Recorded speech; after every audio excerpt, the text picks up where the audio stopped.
কোরবানি ঈদের সময় অতিরিক্ত গোশত খাওয়ার ফলে পেটে অস্বস্তি, গ্যাস্ট্রিক, হজমের সমস্যা, ওজন বৃদ্ধি বা হাই কোলেস্টেরলের মতো সমস্যায় ভোগা স্বাভাবিক।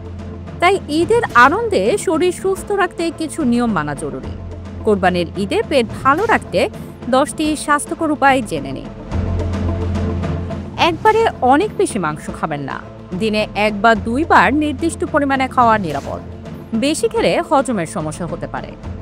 মাংসের সঙ্গে আঁশযুক্ত খাবার রাখুন। গোশতের সঙ্গে সালাদ, সবজি, ডাল ইত্যাদি রাখলে হজম ভালো হয় এবং কোষ্ঠকাঠিন্য কমে। খাবার পর পানি নয়, আগে খান। খাবারের সঙ্গে বা পরপর পানি না খেয়ে খাওয়ার 30 মিনিট আগে পানি পান করুন। এতে হজম প্রক্রিয়া ঠিক থাকে। লেবু বা টক দই ব্যবহার করুন। মাংসের খাবারের সঙ্গে লেবু বা টক দই রাখলে হজম ভালো হয় এবং গ্যাস্ট্রিক কমে। গোশত রান্নায় কম তেল মশলা ব্যবহার করুন। গোশত রান্নায় অতিরিক্ত তেল, ঘি, মশলা ব্যবহার না করাই ভালো। সেদ্ধ বা গ্রিলড মাংস শরীরের জন্য তুলনামূলক ভালো।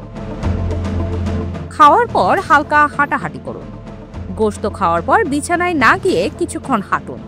এতে গ্যাস্ট্রিক, ঢেকুর বা অস্বস্তি কমবে। একবেলার ভারী খাওয়ার পর পরবর্তী বেলা হালকা খাবার খান, যেমন দুপুরে মাংস খেলে রাতে স্যুপ, খিচুড়ি বা ভাত সবজি খান।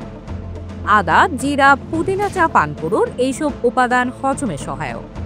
খাওয়ার পর 1 কাপ আদা চা বা পুদিনা পাতার চা খেতে পারেন। ডেজার্ট কম খান।